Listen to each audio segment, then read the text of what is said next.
Thank you for downloading this Hay Festivals podcast. For more information about the Hay Festivals globally and to access our archive, please visit hayfestival.org. Thank you. Norman Mailer, as they were about indie bands. So I thought James and I could have an interesting back and forth. But what we're going to do is we'll talk for half an hour, 40 minutes, and then I thought we'd open it up to some questions, which is always much more fun. So get your thinking caps on now so we don't have to come around pulling teeth. But James and I met, when was it? 1993. The Prince Bonaparte pub in Notting Hill. Around about lunchtime. Like sober lunch. James, at that point, it was the height of Britpop. London, of course, was just beginning. Like the opening scenes of Austin Powers, Beefeaters in every corner, and Union Jacks festooning every building. And so we've known each other a long time now. So I thought I'd kind of open up by just that question. So I mentioned there that in your interviews and your lyrics, there are a lot of sort of literary references. And when you were growing up, did you grow up in a house with lots of books in it? For instance, was that my mum was like a big reader, but she was she was very much a murder mystery kind of gal, but obsessive, absolutely obsessive. My dad kind of was quite big on a few books. I mean, one of the big ones for him, which he kept rereading, was like the Ragged Trouser Philanthropists, Robert Tressel. And then it was Rape of the Fair Country, Alexander Cordell, books like that hanging around. But to be honest, it was, I just remember, I mean, Nick's dad, Nicky in the band, he gave me a copy of, it's a book called A Welsh Eye by Gwyn Thomas when I was about 12 years old. It's quite a strange thing for kind of like, one of your mates' parents to give you. So there was lots of stuff hanging around in the periphery, know. But yeah, I do remember my dad, because my dad was involved with UCAT, his union, because my dad was a chippy kind of thing. So kind of, he kind of pushed the Ragged Trousered Philanthropist towards me, which is quite a big, dry book kind of thing. So, but I did get into it. But I had to reread it when I was about 18. Funnily enough, I don't know if you know the book, but it was a very big book in Scotland, where I grew up in the west coast of Scotland, the sort of self-didactic tradition there. People who didn't go to university, that was a big book for a lot of people. But yeah, I mean, it's kind of like, I gotta admit, when I first read it, I found it hard to see how it inspired anybody. It took me to read it again when I was 18 to realise that there was something there, that real life was in the pages. But kind of never kind of I remember when we first started talking about stuff, we connected over music. It was almost, we connected through the Clash first. We talked about Lorca, the Clash had mentioned in Spanish Bombs. I think we mentioned.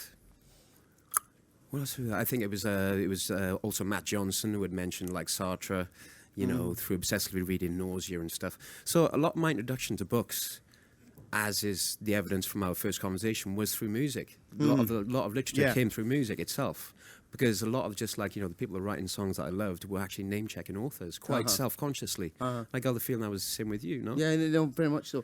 We were talking about this earlier. The James grew up in sort of rural Wales, and I grew up in sort of the west coast of Scotland, a small town. But we didn't even talk about this earlier in the friendship, but it was clear that we had a lot of the same cultural touchstones, and that we'd watched a lot of the same movies in teenage bedrooms and had the same posters on our walls. And I think a big cultural connector for people our age then was the NME, which at the time you had Ian Penman, you had Paul Morley, you had Julia Birch, you had all these fabulous writers on that paper, writing very, compared to today's. By the way, I don't want this to turn into a really boring old men slagging off the NME. The NME was better in my day. That would be really dull. But it was great back then, and even the sort of, remember the interview section where they asked people what they liked was called Portrait of the Artist as a Consumer, which is a sort of James Joyce reference that I got when I was sort of 17. And you get people interviewed in there who would talk about movies and books as well as records.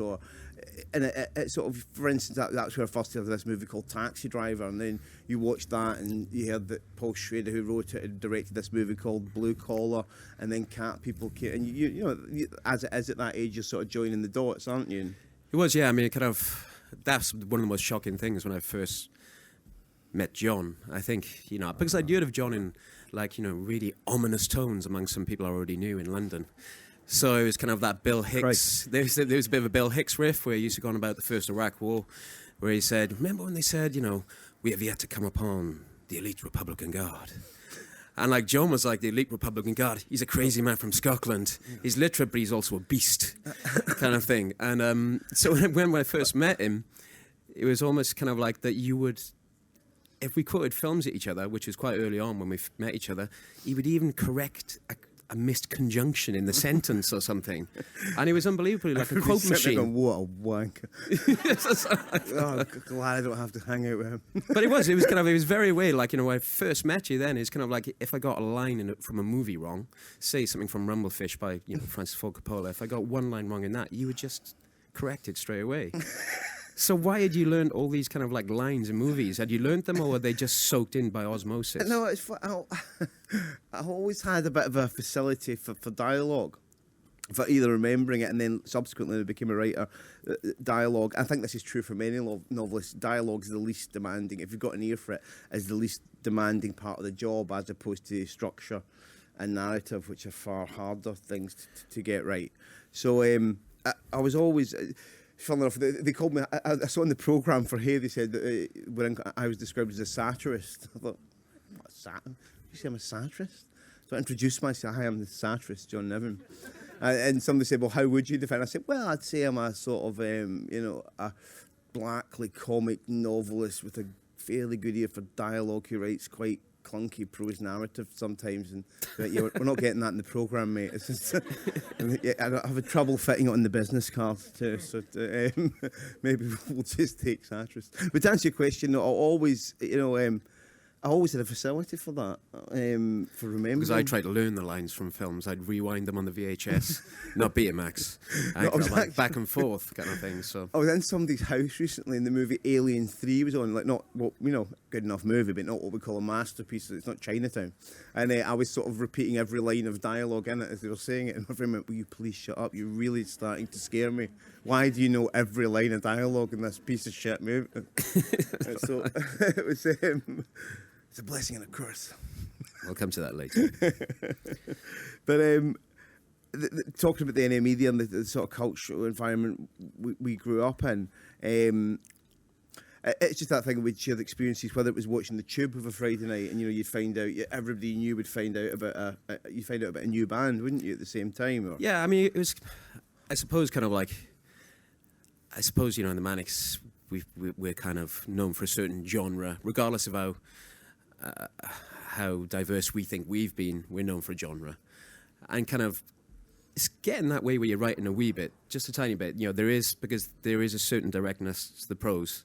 With Bret Easton Ellis, he used to call it, was it sawn off shotgun prose? It's a certain element of that to your kind of writing, and I think that's kind of comes from our generation a bit, because it's really fashionable today to say today that I don't want to be pigeonholed. I want to cross all boundaries. But the one thing that empowered us back in our day, sorry I've got to say that, but is that we loved the fact that we were shoved into a pigeonhole, that we had to work within one genre. We just wanted to be good at that one thing, and we wanted to plough it, and we wanted to be obsessive. Part of what we thought we were good at was being obsessive about things. And, if you look at, the cultural landscape back in the early 80s, mid-80s, the NME was all about its own world. It didn't want to go outside its own world. It would only ever talk about certain little elitist codes. And that was good for us, because we felt as if we were being taught things. Now it's less exclusive. I'm not saying that's better or worse. That's just the generation we come from. So kind of I think, in a funny way, the generation we came from, it helped us to be a bit more direct sometimes. I think that's definitely the case you're writing. It's definitely, especially with the dialogue, because the dialogue is just utterly so aggressive sometimes in your books. I think, certainly if you look at, in the case we were talking about earlier, the idea of a lot of art can be born out of the spirit of anger, and bitterness and lust for revenge. And I think that's often the first novel or first album or early work sort of springboard. Certainly in the case of Kill Your Friends, it was very much the intention, I'm going to blow torch this fucking industry, was definitely a driving impetus. You lose that a little as one goes on, and you find other areas to explore, and hopefully you get a little better at the craft, you know.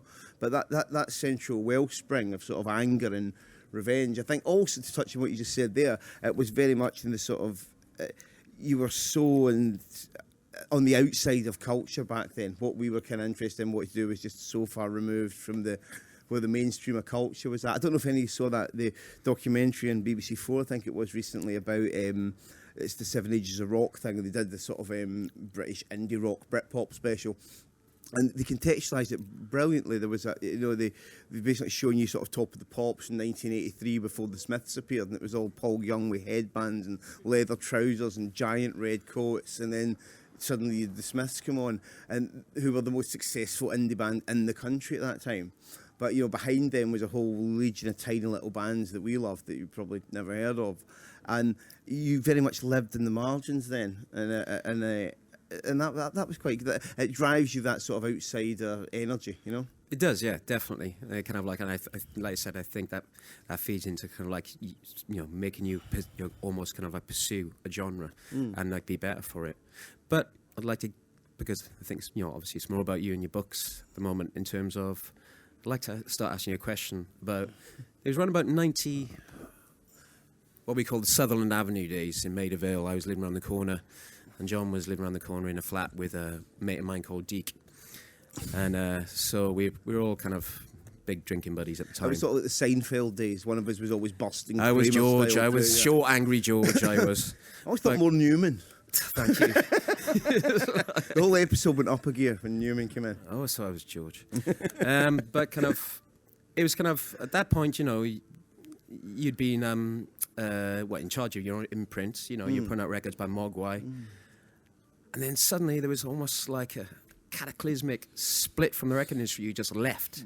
And he's running about when you're 32 and you kind of cut your ties with the music industry. It's almost like as if John said, you know, the music industry's spat and chewed me out, and I've spat and chewed it out. That's it, I'm off. I'm fucking off. I'm doing something else. And it was round about when you're 33, which is 96, 98? No, later, 99, 2000.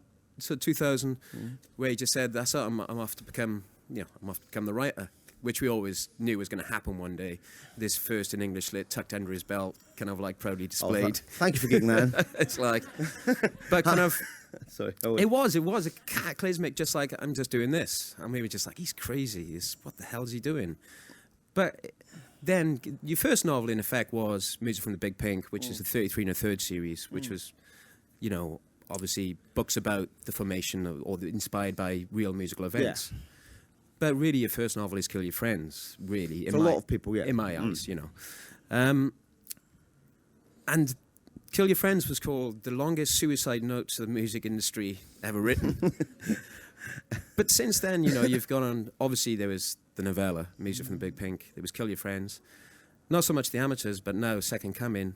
For somebody who wrote the longest suicide note to the music industry, all your books cannot escape music whatsoever. It's in the background, it's in the foreground, it's everywhere. Yeah, it's interesting. I don't quite know. I mean, the next two after this aren't at all sort of music related, but yeah, Kill Your Friends and then Big Pink and Second Come, they are.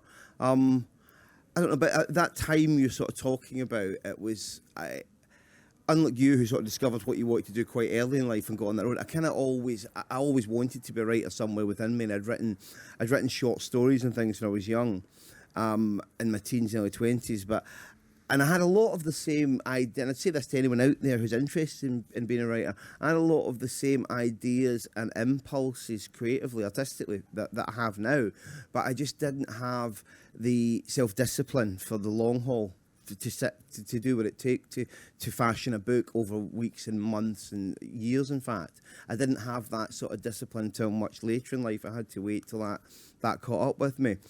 And also it seemed to me that you know, the odds were so stacked against success. It seemed like you're guaranteed to fail made me so scared of doing it for a while, because I'd stumbled into quite a well-paid music industry job with big expense account back in the 90s, when such things existed, when they actually sold records in that business.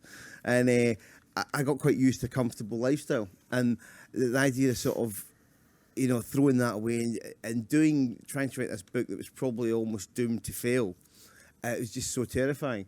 But in the end, not trying to do it was making me far more miserable. That in the end, any attempt to do it, and no matter if I failed, I reached the point where I had no choice. Your nature will out, I suppose, and I had to give it a go. But to answer your question, why do I keep coming back and writing about music? I don't know, because I think a lot of things, if you drew up a list of sort of novels about music, there aren't very many good ones. With Kill Your Friends, I remember thinking, part of the reason in the book, there are a few fictional acts, but they're surrounded by real people and real bands, just as the fictional music industry executives are surrounded by real ones, and fictional events merge with actual events from the historical period of the book set in. And that was a conscious attempt, I thought, to make the world as real as possible, because a lot of rock novels a lot of them, it's the biggest kind of pitfall, isn't it? Because there are certain books that have tried to touch upon like the rock and roll world, which I think is really, that and sport is really hard to include in literature, I think. I did both. That's one of my hero. But it's kind of, but no, there's some, I don't want to slag anybody off here, but this book called MSPpedia Street by, was it Sinclair, is it? In Banks, sorry. That's so many scenes in rock and roll literature, there's, a needle in the arm and a bottle in the hand, and hey, it's rock and roll. And it's got to be about more than that. This Coming Through Slaughter by Michael Ondaatje, which is kind of like about a jazz musician, which is an amazing book about music. It's an amazing fictional novel about music. Yeah. And when I'd actually read Kill Your Friends, I was like, that's the first time somebody's managed to avoid like that kind of rock follies kind of like image of rock and roll. You've actually tapped into it. Somebody's done it at last. Yeah, it's very easy to it's easier to name the books about music. I think, for instance, Rory All the Commitments, I think, is a brilliant book about music that gets the spirit and essence of the thing over very well. But it is a very tough subject to. I don't know if any of you know my first novella, Music from Big Pink. It came out in a small American imprint a couple of years before Kill Your Friends. And it's set in Woodstock in 1967, and it's about a drug dealer who's living on the fringes of Bob Dylan in the band circle, a heroin dealer. And I was very lucky to get to write it, because that series of books, they're 3 and a third, they're all sort of journalistic accounts of the making of classic albums. So I sort of talked about the making of the band's Music from Big Pink, but telling the story of this young guy who's a drug dealer and the course of his entire life, which doesn't end happily. And I haven't read yet. It's on my pile to read, The Visit from the Goon Squad. Have you read that yet? No. I'm sure everyone's telling me it's a great novel, and I'm dying to get round to it. Because what Big Pink dealt with was, in the music business, you see a lot of people, whether they're drug dealers or junior product managers who are doing a bunch of coke, and when you're sort of 24, 25, it's a pretty fabulous lifestyle. You're with the band, you're in the private jet, or you're in the dressing room, you're in the limo, and you have this entree backstage, and it's all great. And then you see these people as they hit their late 30s or maybe 40, and it's a much darker, lonelier, colder place to be. It's quite an interesting curve for a life, that you've been quite close to the fire, if you will. If you read a lot of the literature about people who either, like Bob Newworth, who hung out with Bob Dylan in the mid-60s, or Johnny Green, who worked with The Clash at their peak, you have a few very, very intense years of your life where you're maybe with the hottest band or artist of the generation at the peak of their career. It's a very intense way to live. And then what happens is you have this leftover life to kill, if you will. Everything after that is anticlimactic, which I thought that those kind of subjects are very sort of fertile ground for the novel. So maybe rather than just the idea of music itself, I think it's a sort of microcosm for life. There's a lot of people who live out very intense and then subsequently sad and defeated lives in that world. It's kind of, it is like a fertile ground, but when you get it right, it's brilliant. But I can't help thinking it's this circle where, like, literature, music and films sometimes enhance each other. If you think of films where kind of sometimes a film will end on a beat and there's a song, and you'll have hated that song all your life, and then suddenly the song has more importance than you ever thought it was imbued with before. Got a little list here. It was So well prepared. It's quite a shocking list as well. I mean, kind of not so shocking first. You had Tiny Dancer and Almost Famous. I'd never really liked that Elton John song, but you heard it in Almost Famous, Niagara Falls, baby. And then it was Living Thing at the end of Boogie Nights. Massive ELO fan, never liked Living Thing at the end of Boogie Nights. It's amazing. Summer Wind at the end of Pub at Greenwich Village. I always loved Frank Sinatra, but as soon as I heard it at the end of Pub at Greenwich Village, it seemed like a better song. Yeah. And most shockingly of all, The Shape of My Heart by Sting. At the end of Leon. A lot of people reaching for the Twitter button right now. I was in pieces. I just, what the hell's happening to me? But kind of, it's really weird, So films can therefore give songs that you hated before, they can give them added importance. And then sometimes a song that you include in a chapter of a book or wherever, I can think my favourite example of where an author included a song in one of his books was in Lesson Zero, Bret Easton Ellis, where he brings up Lost in the Supermarket. There's the recurring, I want to disappear here. Yeah. And it just really ties everything together, locks the scene in the book, so to speak. Have you ever, do you think you've done that successfully in any of your books where you've picked a song where it locks the kind of paragraph? That's a good question. There's a moment in Kill Your Friends where Freeman has read the book where Stelfox is out his mind on acid, ketamine, cocaine at the Glastonbury Festival, and accidentally, before he quite knows what's happening, finds himself watching Radiohead. During '97 when there was a huge downfall. There's also a running joke in the book that Stelfox hates Radiohead and thinks OK Computer's a pile of unlistenable garbage that nobody's ever going to give a shit about. But he thinks Be Here Now by Oasis is a masterpiece. So the fact that he gets that so wrong is quite revealing about him as an unreliable narrator.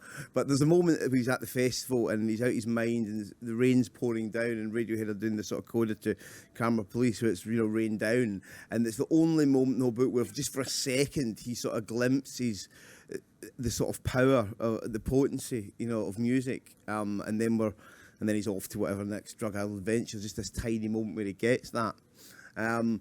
And funnily enough, just in a slight tangent, it's funny when you put something like that in a book because I was doing an interview in Germany a couple of years ago, and the girl came in to interview for a radio interview, and when someone comes in a room and they're actually vibrating with anger, but you could just see this girl was bristling with rage before she said a word, and she sat down and went, "So, John Niven, you'll see my T-shirt," and she's got a Radiohead T-shirt on, and I went, "Yeah," and she goes, "Well, what do you think?" Really angry. About what? I like Radiohead. But I see. You've confused me with this character of Stephen Stelfox who hates Radiohead. Why don't you go and ask him about it? Oh no, you can't because he's a fictional character that I made up. You fucking utter moron. And it reminds you, this is a slight, again, angry old man generational thing, that a lot of people now don't actually know what a novel is or what it does. This is complete generalization, of course, but everything's treated as a sort of form of higher autobiography, and and hopefully anyone who's spent any time with me would tell you I'm nothing like Stephen Stelfox, although maybe there's more. It was a time. But trying to explain this to people sometimes you have no, it's not me. This is what the character thinks, and I made that up. And calm down. But we live in a time now where it's kind of not even. I was just saying this the other day too, not even understanding what a novel is or what it does. We live in an era where people will proudly hold their hand up and say, I don't read books. I was just reading the newspaper the weekend, one of the Sunday supplements, and Daisy Lowe, the model's being interviewed, and it was one of those sort of This Much I Know things. So admittedly, as soon as you see This Much I Know by model, age 21, the alarm bell should, you shouldn't be expecting, a treasure trove of philosophy. But it was This Much I Know, it's like literally the world according to Hansel from Zoolander. So she says, in one sentence she says, I have a terrifyingly active brain. And then two sentences later she says, I don't read books. I thought, wow, too smart to read. That's a new one in me. It's like, fucking moron.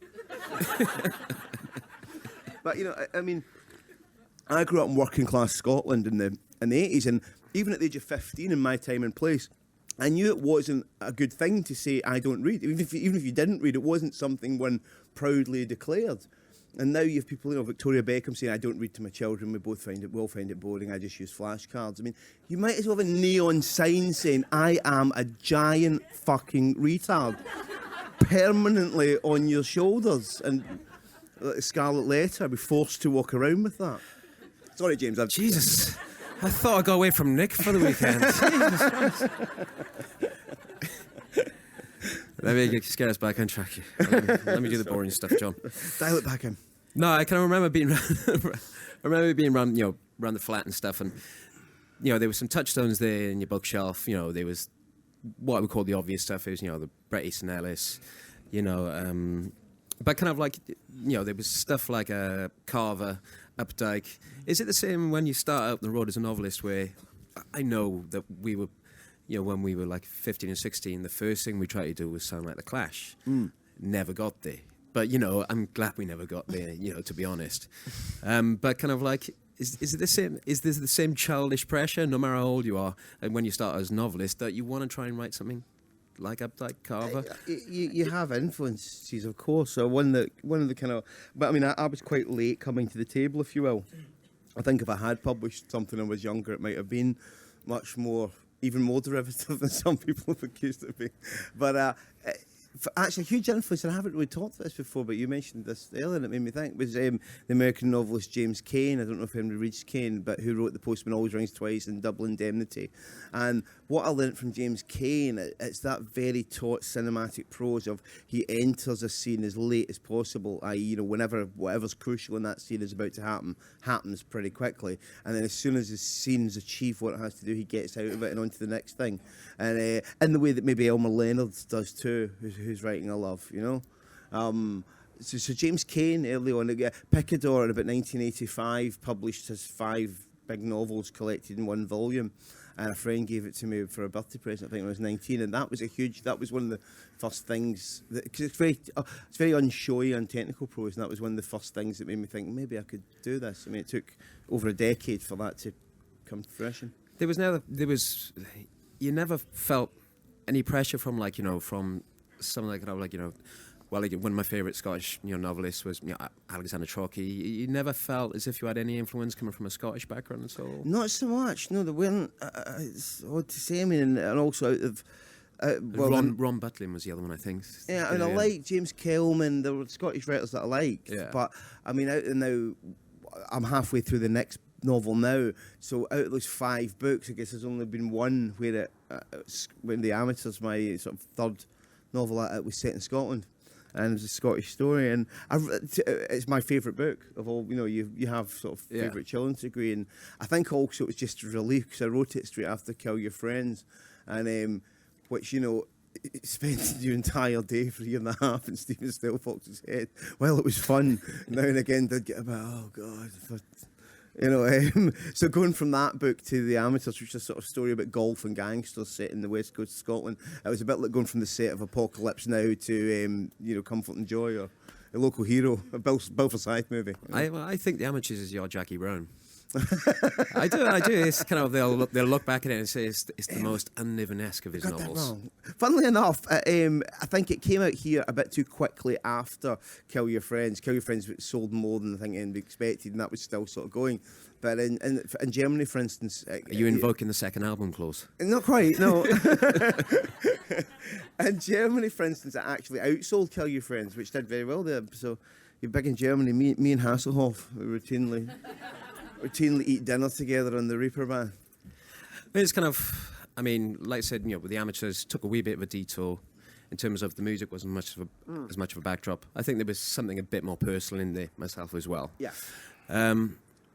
But now, you come to the second coming, and I think it's, that is an utter romp roller coaster for me, Thank you. That's you gone kind of blood-curdling PG Woodhouse for me, but wherever. But you might hate that description. No, so scratch it from the memory bank. Can we still get this Random House here? Can we get that? Can we get that in the paperback? But it's kind of, is there a subtext in it? Where JC, Jesus Christ, blah blah blah.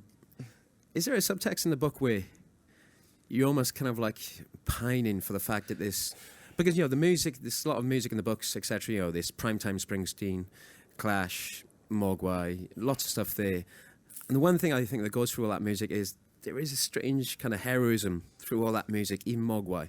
And is there, I was thinking in the Second Coming where you have the bus, and I was almost dying for you to call the bus a name, like, The Beast. Leary's, Timothy Leary's Further Bus. Yeah.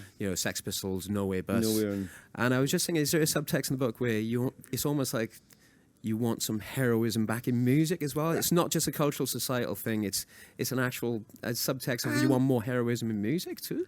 That's an interesting question. I think one of the Welsh springs for the book, it was just that I think we live in a very interesting time. If you look at the whole Simon Cowell phenomenon, I think what he's done is actually incredibly interesting. He's turned the cultural clock back to a time that's not just pre-punk rock, it's actually pre-Beatles. It's the era of Tin Pan Alley and 50s sort of talent shows and end of the pier talent contests, and in A&R in the music business it's seeped through the whole culture, where even now like so-called sort of quite cool indie bands will think nothing about playing sort of audition showcases in private sort of studios for record companies, and you're literally sort of putting on the monkey suit and dancing for massa, and it's a very strange thing, the knock-on effect of the whole sort of pop idol era we live in. But they say the cultural clock's gone back to like maybe 1958 in a certain sense. So I thought that was something that, it was also the obvious thought was in the book when sorry to press it for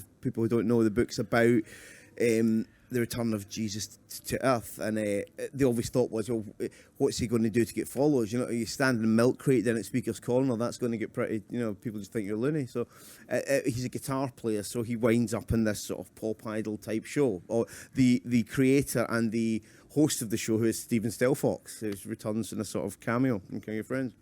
But I thought that was quite a fun thing to examine. That gave me a sort of second act for the book. But it's a very odd time we live in like that. And again, it's can very quickly become a boring old man thing. That's just the sort of way I mean, I genuinely don't understand why MD would watch Britain's Got Talent. I mean, I can't understand why would you do that? Tell me, Jimmy. The dogs. That's good. Can we move on? I don't even know what you're talking about. Let me call Daisy Lowe. Daisy, shall we watching Britain's Got Talent? But it's kind of it's interesting because going away from that, I remember that there was kind of like this crash pad that we all had in Maida Vale when I was. Crash pad. You make it sound like a set of Christian yeah. mattresses. But it's kind of in my London days and stuff. And anyway, kind of like we'd all be around there when we got dumped by our girlfriends and stuff, which was quite frequent. And we'd be there just sat in watching old stuff from Friday nights. I think one night we were watching the Strike comic strip. Yeah. And there was a bit, and the bit that kind of like John laughed at most was where kind of Alexis Sale is the script writer in the Strike, where he's obviously writing the script about the Scargill struggle. And sorry, just to quickly look at the movie's about Hollywood making the story of the miners' strike as a sort of Al Pacino vehicle. So you get Peter Richardson playing Al Pacino, you've got Jennifer Saunders playing Meryl Streep, who's playing Scargill's wife. It's a brilliant satire of sort of movie making in Hollywood. And the bit where kind of Alexis Sale is kind of like he's suddenly kind of sold his rights, and kind of like they're making the film. And he's up in some office in the deepest Soho somewhere. Robbie Coltrane, who's a big American producer, goes, "Hey, you script boy, give me some pizza." And he was just like, "Ha ha ha." Cut to him kind of writing a script for Hollywood, and him going over. I think it's called Roadkill. It's kind of like you've had your kind of Alexis Sale moment, I think, in Hollywood. James, I wrote. I also write movie scripts, and a movie that I wrote got made into a sort of $13 million action movie this year. And it was, compared to writing novels, I mean, the whole Hollywood process is just genuinely surreal. The reason you do it, it's phenomenally well paid, and financially the sort of rewards out there are insane. But the artistic process, in the movie, James was talking about the strike. You know, it became very clear watching that how low down the totem pole you are as a writer in Hollywood. So we wrote this movie, me and my screenwriting partner Nick, and then we didn't hear anything until we never got shown a rough cut. We never got asked their opinion on. The next thing we knew, we got invited to go to the premiere, having not heard anything for 18 months. And it was genuinely out of body mental experience. There was maybe 10% of what we wrote left in the film. Within half an hour, I was going, who's that? Who's she? Why are they going there? Why are they coming? What the fuck is going on? I was like, I wrote the film and I had no idea. Well, if you'd come in off the street, you'd have thought you'd done a bunch of acid and were watching a cross between Memento and Jacob's Ladder. It was just utterly off its tits. And so we sat there and we watched this atrocity. And we subsequently found out one of the guys who rewrote our film sued us for writing credit. It took us to the Writers Guild for arbitration. We won the arbitration. And at the time I said, this could be a very poisoned chalice. So sure enough, on the screen when it comes up, the writing credit is written by John Niven and Nick Ball. And as this mindless atrocity unfolds. And we couldn't even go to the party after. Our agent was going, should we go into the party? I'm going, are you insane? If I see that guy who directed it, I'm going to literally punch his lights out. So we went for a drink round the corner to have the debrief. And as fate would have it, there's a trailer for the movie playing on ESPN and the TV in the bar. I'm going, oh my God, this is going to haunt me for the rest of my life. And I said to our manager, Peter, you've been around, he's an old school LA guy, and I said, you've been around the block, you must have seen this kind of thing before. And he went, oh yeah, but this is extreme. Oh my God. Words you do not want to hear after your own preview. This is extreme.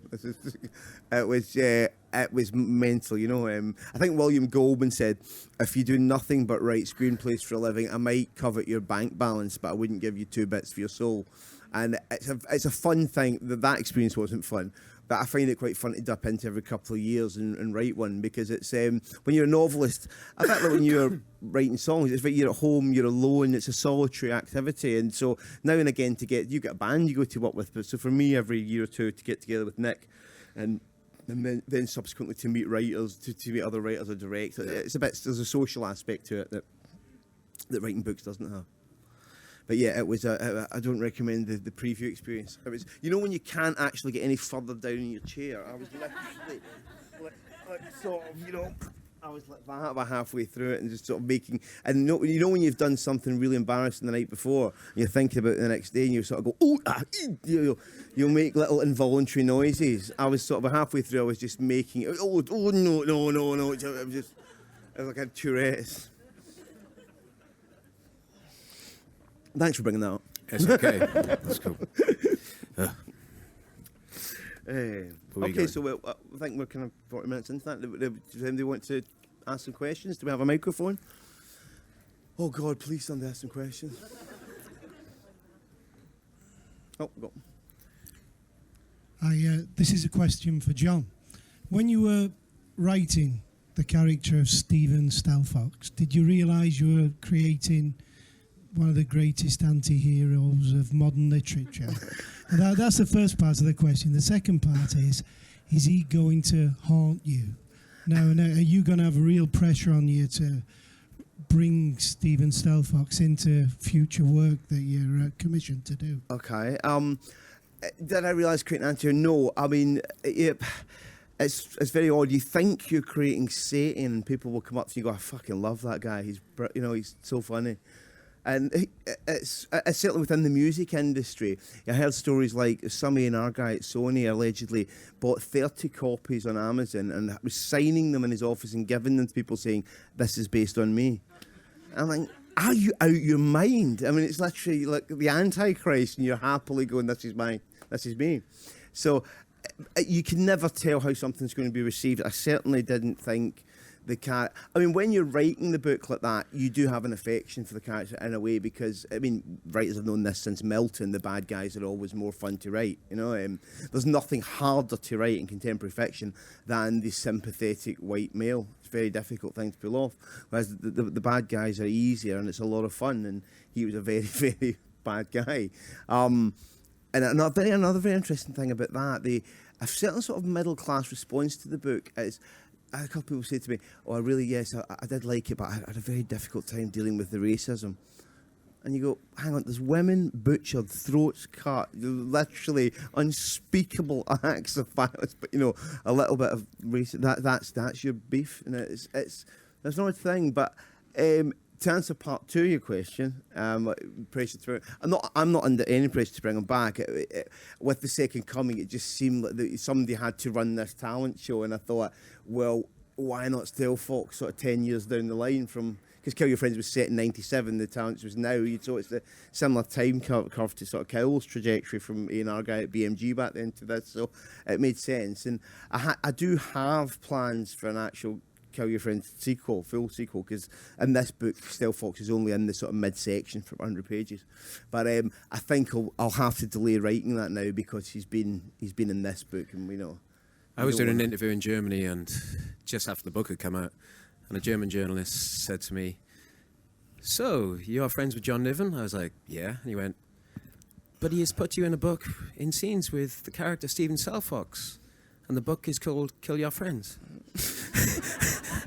And I started thinking, I was like, Jesus. It wasn't the Radiohead girl, was it? No, it wasn't. And the pretty literal over there. Sorry. This is for James. As a fellow Welshman, I'd just like you to sort of talk about how your Welshness and, your collective Welshness, you and the other guys, sort of informed and influenced your decisions when forming a band initially. It was really kind of weird at the start. I gotta say,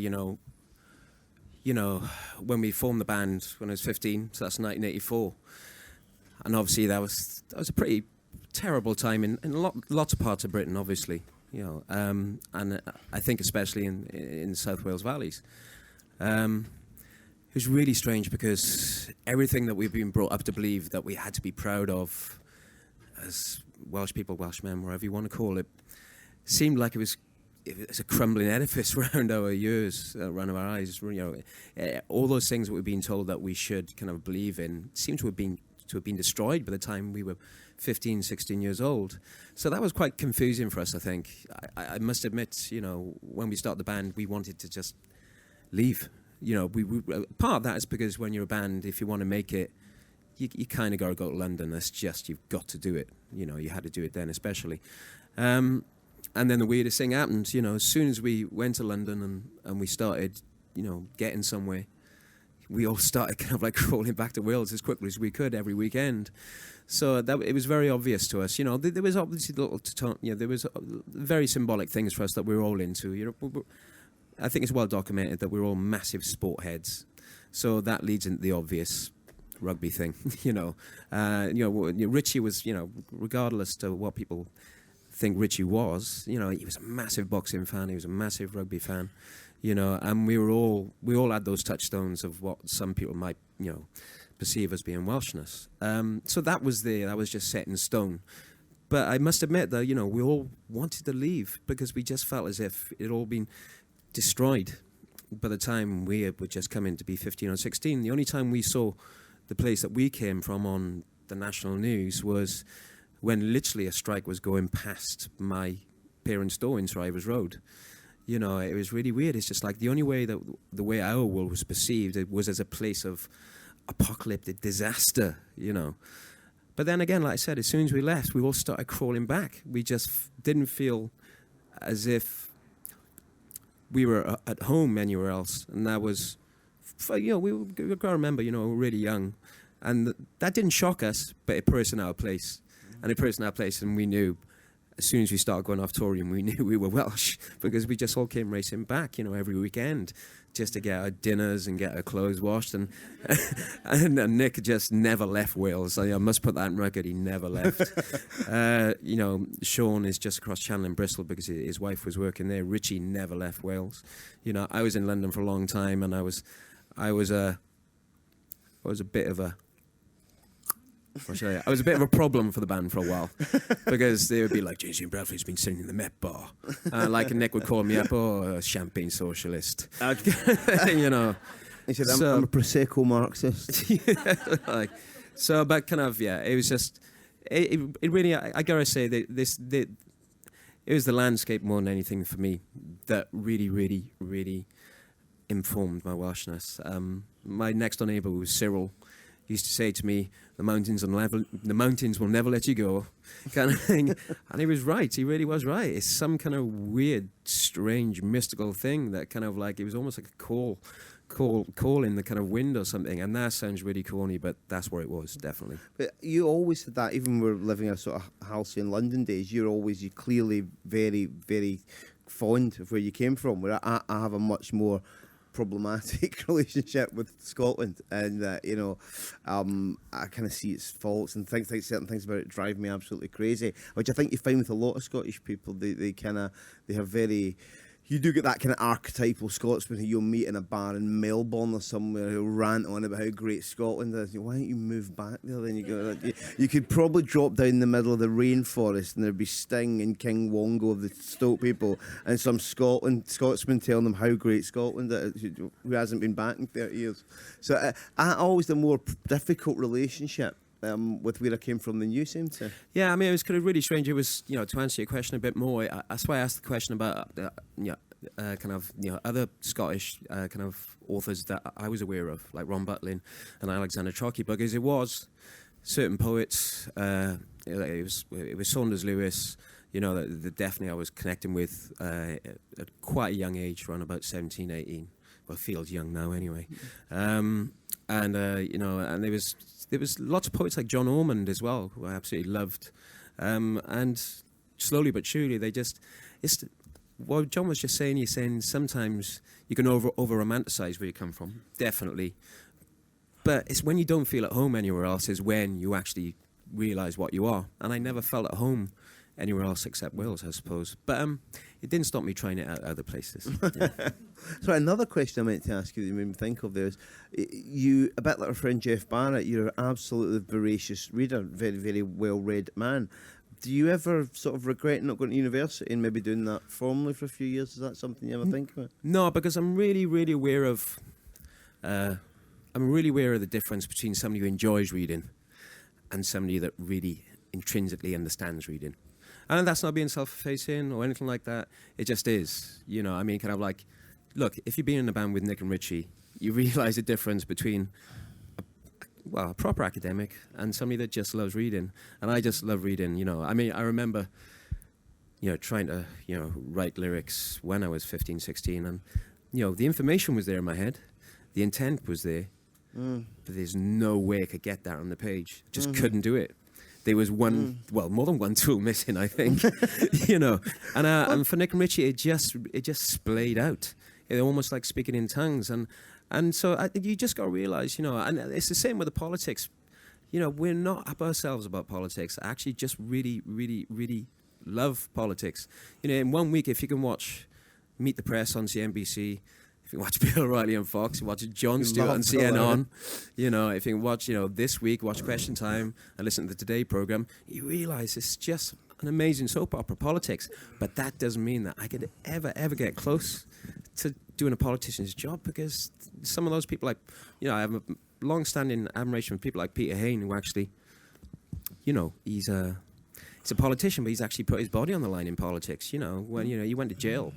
Kind of like, for supporting the ANC, So those people actually, they don't enjoy politics, they are politics. And it's the same with reading. You can enjoy reading, but kind of, if it's not a part of you, you can't do it. I thought part of the reason for you moving back to Cardiff was to begin your Welsh political career. You were going to... Wasn't that right? No, no, it's not. No, at all. You were MP, James Bradfield. It's kind of like, if I'm up for the musical Taffy, whenever it gets written. But I'm a bit behind in the screenplay with that one. I'm a music boy. One other thing was, you were talking there a bit about the early days of the band. Something I meant to ask you earlier was, there's the bit in Kill Your Friends where Stelfox says something to the effect of, unside bands, you may as well spend your guitar string money on lottery tickets, you fucking idiots. You get no chance. The odds are so stacked against you. Did that ever cross your minds when you guys were young, that the odds of success, or that it just seemed an impossible mountain to climb? Or is it the fact that, early on, ignorance is your best asset, the naivety? Do you know what? It's kind of... Initially, the answer will sound arrogant, but you'll begin to understand that it wasn't arrogance. I think we just figured things out. We realised, we thought we were going to do it. I thought I was going to do it because I was in a band with Nick and Richey and Sean. Sean was amazing. He was amazingly musically talented. Sean was playing in Clenning Colliery brass band, at the age of 14, 15. He was doing his, grade 7 when he was 15, going on to do his grade 8. He was going to go to Leeds Music College. He picked up the drums after the trumpet, and he was an amazing drummer straight away. Nick and Richey were just, obviously, it was just like this fountainhead of information that just kept coming. They kept sending lyrics from university, kept coming to my door, giving me lyrics. And I just realised that I was actually in a band with 3 amazing people. It really was as simple as that. And we were different from everybody else. The Manchester thing was burgeoning around about 89 kind of thing. And I realised that we were completely different from all those bands. And yeah, we were going to stick out like absolute ludicrous knobheads at the beginning. We were going to look stupid and daft. And we were going to get all the Welsh puns like sexy motherfuckers and Grand Slam and all that kind of stuff. But kind of, I knew that was good. It was to our advantage. It just, because, we were all obsessive readers of the Enemy Sounds, Melody Maker Jamming, all those publications that no longer you're except all Enemy, dead. Except Enemy, and just knew that strategically we were just in the right place at the right time, and I knew that I was in a band with 3 people that were just kind of, if I could bring up my side of the bargain, we had it. Any more questions? Up the back there, towards the back and the left. Hi, James. It's been 20 years now since you were first on Top of the Pops with the Manics. How do you feel that you've changed as a person in that time?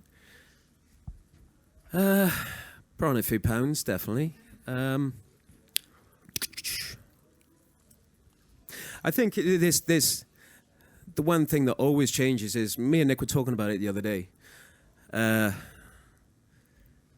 Never, ever, ever worried about consequences back then. I never worried about anything that we said, anything that we'd done. And there were always quite a lot of things that we said in interviews. So, doing festivals back then in the early 90s, going on through, to the late 90s, was like pitched battle sometimes. A band member would come up to you, why do you say that about us in an interview? Why do you say we're the worst, most putrid band of all time? Blah, blah.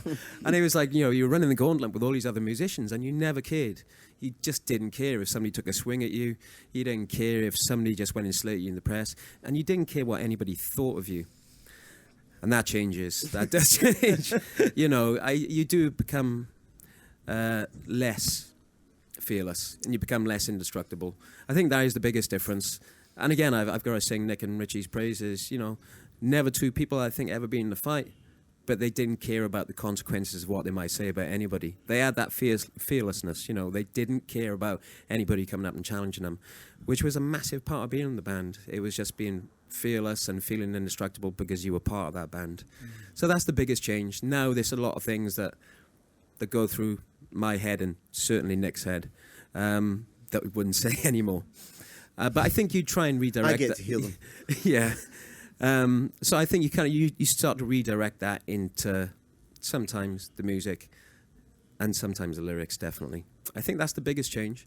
I think inevitably you're more nihilistic when you're young, because you feel as if the world that you're born into, like I was talking about before, I was talking about all the things, all the kind of like the symbols of greatness that Wales stood for, post-industrial kind of like a revolution, so to speak, that Wales had built up around itself had been destroyed. So you felt as if you'd been born into a slightly kind of seared, slashed and burned landscape, and you felt as if you just wanted to kind of go on beyond your own borders and destroy everything else and start again. That kind of touch of nihilism where you just wanted to go, right, we're going to turn it on you now, and then we'll build a brave new world. But you do lose that, and you try to be a bit more positive, and that gets reflected in the lyrics as you go along. Something like, if you tolerate this, your children will be next, isn't a lyric that Nick would have written in the early 90s. That's something that comes with getting older. A song like Let Robeson Sing is something which has a, dare I say it, positive, warm, ready-back glow about it. it's admiring, the kind of like, the kind of, it's admiring the legend of the legend and reality of one man. And you wouldn't have written that when you're young, because you're not interested in writing the good stuff. You just want to just kill everybody. Was it a surprise to you when you went from a sort of outsider act to this enormous commercial success in the sort of 95, 96? I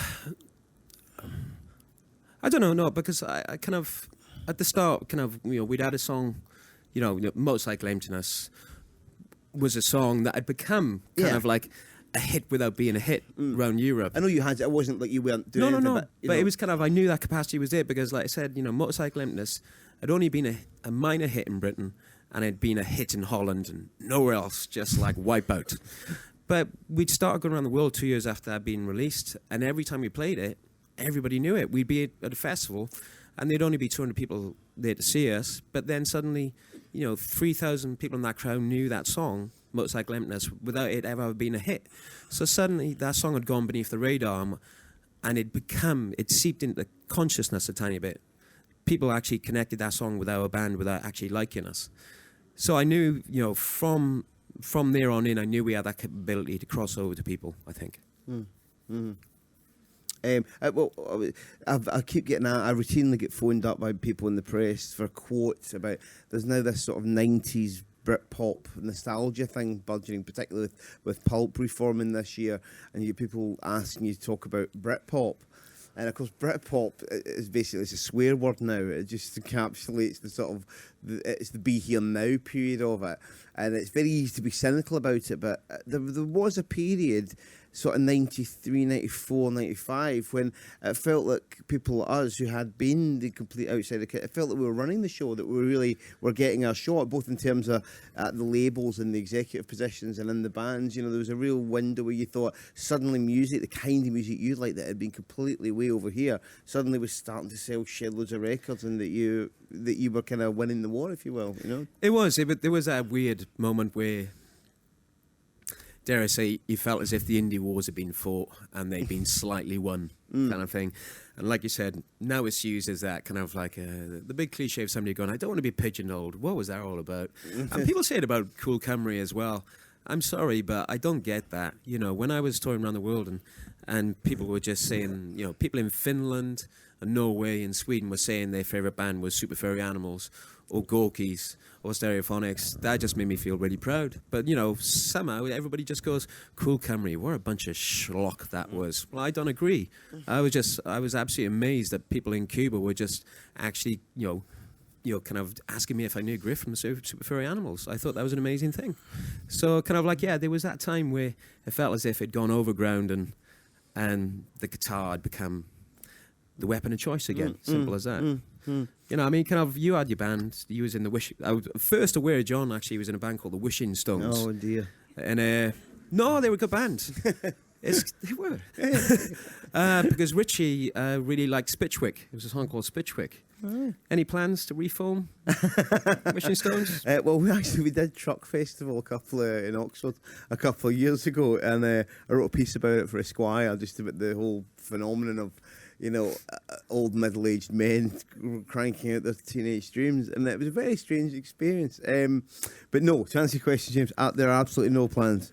I deny all plans of reformation. Any more questions? Oh, yeah. Do you want to wait for the microphone just in case anybody's interested? As you work in the music industry yourself as well, it's kind of opposite to what John did, what was your thoughts when you were reading Kill Your Friends? Did you actually relate to it in any way? Good question. I mean, kind of like, yes, there were parts of it where kind of, look, just as in any industry, there's always going to be a slight boys' club thing about things, where people are just going to slightly sometimes go close to the line with their jokes and there's a tiny bit of just, well, sometimes you're just trying to shock each other, I suppose, basically. But the cutthroat nature of it and the cynical nature of it, of course, I recognise lots of it. But I gotta say that we were very, very lucky. You know, we were, I didn't recognize it from personal experience. I recognize it from anecdotes and from sometimes, being at Christmas parties and getting to know other people at record companies. But our personal experience of being at Sony was amazing. Somebody called Rob Stringer signed us, who, well, I gotta say, we're probably the luckiest band in the world that he signed us. So from my personal experience as a band on Sony, no. But from a lot of people I knew in the record industry, and I'm not shirking anything here, yes, I did recognise some of it. I think, wasn't your comment to Robin when you read the proof manuscript, you went, oh my God, we're just going to have to stand by him, aren't we?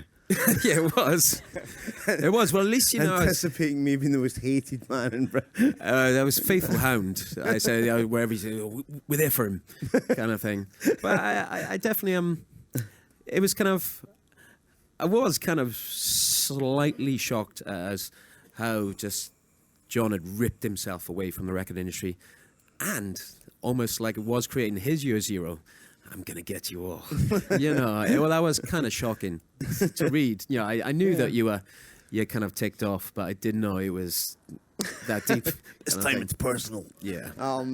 It was the thing with the character Stelfox was I had a rule when I wrote the book that if it was something I'd heard behind closed doors or for a very cynical, cold joke, no matter how shocking or extreme it was, then the character could say it or think it. And that was when I first drafted the book. Actually, the initial outline, it was told in the third-person narrative from the point of view of somebody like a bit of a Tim from The Office figure, a sort of young kid who started in who you see all this madness through his eyes.